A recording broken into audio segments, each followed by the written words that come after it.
हैदराबाद मर रहा है, हमारा राष्ट्रीय पक्षी रो रहा है। A disturbing video of birds screeching in distress as bulldozers cleared 400 acres of land in Hyderabad, Telangana has sparked public. और कोई भी उसकी चीखें नहीं सुन रहा है। इस वीडियो को देखने के बाद मुझे रोने का मन कर रहा था। मैं पूरा वीडियो भी नहीं देख पाया। तेलंगाना सरकार हैदराबाद यूनिवर्सिटी की 400 एकड़ जमीन नीलाम करना चाहती है।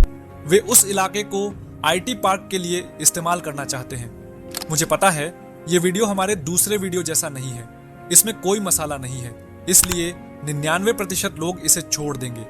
लेकिन अगर आप उन 1% लोगों में से हैं जिन्हें देश और पूरी दुनिया की परवाह है, तो इस वीडियो को अंत तक देखें। हैदराबाद की सच्चाई जानने के बाद शायद आप भी रोने लगेंगे। ईमानदारी से कहूं तो मैंने कभी नहीं सोचा था कि मुझे यह वीडियो बनाना पड़ेगा। जो लोग यह दावा करते रहते हैं कि दक्षिण के लोग शिक्षित हैं, उन्हें यह शिक्षा नहीं लगती, यह भ्रष्टाचार लगता है। छात्र, शिक्षक, पर्यावरणविद कई दिनों से विरोध कर रहे हैं, लेकिन पुलिस सिर्फ इन प्रदर्शनकारियों को हटा रही है ताकि बुलडोजर अपना काम कर सकें। तेलंगाना सरकार का कहना है कि इस इलाके में कोई भी बड़ा जानवर नहीं है, यहाँ कोई बाघ नहीं है, कोई हिरण नहीं है। लेकिन मैं इस मौके पर माननीय मुख्यमंत्री को यह बताना चाहता हूँ कि हैदराबाद यूनिवर्सिटी का कहना है कि यहाँ 700 से ज्यादा फूलदार पौधे, 10 प्रजाति के स्तनधारी जीव, 15 प्रजाति के सरीसृप और 200 से ज्यादा पक्षियों की प्रजातियां हैं। दरअसल ये हमारे राष्ट्रीय पक्षी मोर का निवास स्थान है। विपक्ष का मानना है कि पिछला हफ्ता लंबा वीकेंड था। रमजान, ईद, गुड़ी पड़वा और इन सभी त्योहारों की वजह से 4 दिन तक कोर्ट बंद रहे और इसी समय तेलंगाना सरकार ने ये घिनौना काम करने की सोची। तेलंगाना सरकार ने इस मुद्दे पर कई बार यू टर्न लिया है। पहले उन्होंने कहा कि यहाँ कोई वाटर बॉडी नहीं है, फिर जब वाटर बॉडी की तस्वीरें सामने आईं तो उन्होंने कहा कि हमारा हैदराबाद यूनिवर्सिटी के साथ समझौता है। हैदराबाद यूनिवर्सिटी ने खुद रिकॉर्ड पर आकर कहा कि हमारा सरकार के साथ कोई समझौता नहीं है। सरकार ने यहाँ कोई सर्वे नहीं किया, उन्होंने सिर्फ टोपोग्राफी का निरीक्षण किया। इस तस्वीर में आप साफ देख सकते हैं कि सरकार ने कितना विनाश किया है। हाई कोर्ट ने भी आदेश दिया है कि आप अपना काम बंद कर दें, लेकिन सरकार अभी भी नहीं रुक रही है।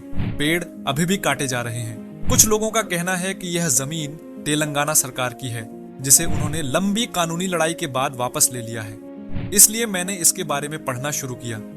1970 के दशक में तेलंगाना आंदोलन चल रहा था और शांति वार्ता के लिए प्रधानमंत्री इंदिरा गांधी ने स्थानीय नेताओं से बातचीत की और उस समय आंध्र प्रदेश सरकार ने हैदराबाद विश्वविद्यालय को 2300 एकड़ जमीन आवंटित करने का आदेश पारित किया। उस समय के लोगों को ही पता था कि कुछ कारणों से इस भूमि का आधिकारिक नाम हैदराबाद विश्वविद्यालय नहीं रखा गया था। कहने का मतलब है कि यह भूमि विश्वविद्यालय की नहीं बल्कि सरकार की है। 2004 में ये 400 एकड़ जमीन आईएमजी भारत को एक स्पोर्ट्स कॉम्प्लेक्स बनाने के लिए आवंटित की गई थी, इस विचार के साथ कि यह एक अमेरिकी कंपनी की सहायक कंपनी है। लेकिन 2005 में पता चला कि यह कंपनी एक धोखेबाज है, इनका अमेरिकी कंपनी से कोई लेना देना नहीं है और ये जमीन कोर्ट केस में फंस गई। अब 2024 में हाई कोर्ट ने कहा कि आईएमजी भारत को आवंटित जमीन अवैध है और जमीन राज्य सरकार की है।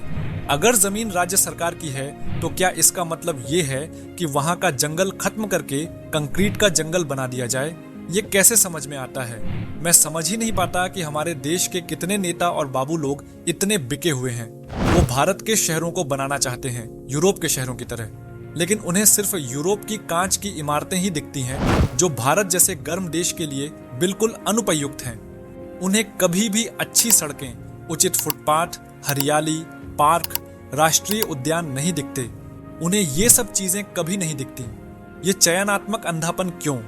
भारत दुनिया के उन शीर्ष 5 देशों में से एक है जो जलवायु परिवर्तन के प्रति संवेदनशील है।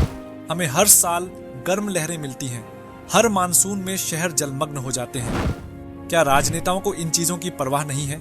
क्या सभी लोग अंधे हैं? और यहाँ तक कि उन्हें वोट देने वाले लोग भी इतने अंधे हैं कि उन्हें कुछ भी दिखाई नहीं देता?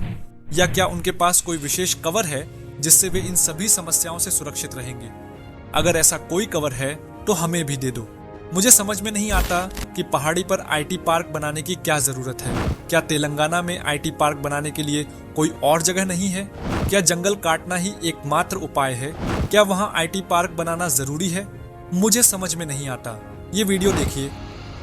दावा किया जा रहा है कि बुलडोजर से इतने पेड़ काटे गए हैं कि उन्हें रात के अंधेरे में डंपर से भरकर बाहर भेजा गया। रात के 2-3 बजे ट्रक गिरे हुए लकड़ियों को इकट्ठा कर रहे हैं। क्या आपको यह संदेहास्पद नहीं लगता कि रात में इतनी सारी गतिविधियां चल रही हैं? ये कौन लोग हैं जिन्हें इतनी लकड़ियों की जरूरत है? क्या सरकार गुप्त रूप से फर्नीचर का व्यवसाय कर रही है कि उन्हें इतनी लकड़ी की जरूरत है, या फिर ये लकड़ियां अवैध रूप से तस्करी की जा रही है? और मेरा दूसरा सवाल, सिर्फ इस मुद्दे से नहीं बल्कि भारत के सभी लोगों से हमारे जमीन के रिकॉर्ड इतने अव्यवस्थित क्यों हैं? भारत में किसकी जमीन किसकी है और कौन उस पर कब्जा करके झुग्गियां बना रहा है? इस पर ध्यान दें तो अच्छा है। जो लोग अवैध रूप से झुग्गियां बनाते हैं वे अचानक से मालिक बन जाते हैं, क्योंकि उनके लिए रोने वाले बहुत से लोग हैं। इस मामले में भी शैक्षणिक संस्थान बनाने के उद्देश्य से विश्वविद्यालय को जमीन हस्तांतरित की गई थी, लेकिन किसी ने इसे कानूनी रूप से हस्तांतरित नहीं किया, क्योंकि 2300 एकड़ जमीन बहुत ज्यादा है जिसका व्यावसायिक रूप से दोहन किया जा सकता है। और मुझे लगता है कि यही हो रहा है।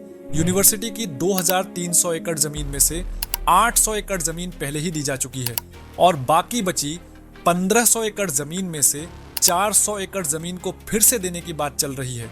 ये वो 400 एकड़ जमीन है जिसके बारे में अभी बात हो रही है। अगर यूनिवर्सिटी के पास पहले से ही अपनी सारी जमीन का अधिकार होता तो ये सारा मामला ही नहीं होता। हमें समस्या नहीं चाहिए, समाधान चाहिए।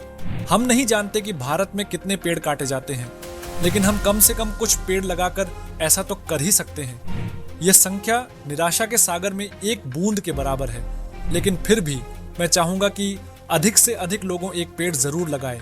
और अंत में मैं बस इतना कहना चाहता हूं कि हम पैसे नहीं खा सकते, हम पैसे में सांस नहीं ले सकते, हम मरते समय अपने साथ पैसे नहीं ले जा सकते। हम यह कब समझेंगे? हर निर्णय को केवल मौद्रिक दृष्टिकोण से देखा जाता है, और इसीलिए आज हमारे शहर इतने टूटे हुए हैं, क्योंकि सभी नेता और बाबू लोग सोचते हैं कि जंगल अपने आप उगाएंगे, हवा अपने आप साफ हो जाएगी, और पानी के बारे में बात न करें तो बेहतर है। सबसे बड़ी समस्या यह है कि हर कोई पैसा कमाना चाहता है, बिना यह समझे कि हम इंसान कुछ भी नहीं हैं। जब प्रकृति अपना गुस्सा दिखाती है तो कोई नहीं बचता, चाहे बाढ़ हो, सूखा हो, लू हो, भूकंप हो। हम प्रकृति के सामने कुछ भी नहीं है। प्रकृति के सामने हमारी कोई हैसियत नहीं है। हमें यह समझना होगा, ये दुनिया सिर्फ हमारी नहीं है, ये सभी पशु पक्षियों का घर है। जो इंसान उनकी चीखें नहीं सुन सकता, उनके आंसू नहीं देख सकता, वह इंसान नहीं है। पिछली पीढ़ी से उम्मीद करने का कोई मतलब नहीं है। लालच ने उनकी आंखें अंधी कर दी हैं। वे आज कल की तबाही नहीं देख सकते। अगर भारत को कोई उम्मीद है तो वह हमारी अगली पीढ़ी से है। मुझे पता है कि 99% लोग इस वीडियो को अंत तक नहीं देखेंगे, और जो लोग इसे देखेंगे वो शायद इसे समझ ना पाएं। लेकिन अगर आप उन 1% लोगों में से हैं जो दुनिया का दर्द समझ सकते हैं, तो इस वीडियो को शेयर करें। इसे अपने दोस्तों और परिवार के साथ शेयर करें। अपने पसंदीदा सेलिब्रिटीज, इन्फ्लुएंसर्स, लीडर्स को टैग करें, क्योंकि अगर ये एक के द्वारा किया जाए तो क्या फर्क पड़ता है, लेकिन अगर हम इसे एक एक करके करें तो बहुत फर्क पड़ता है। और इन 2 लाइनों में बस एक ही फर्क है,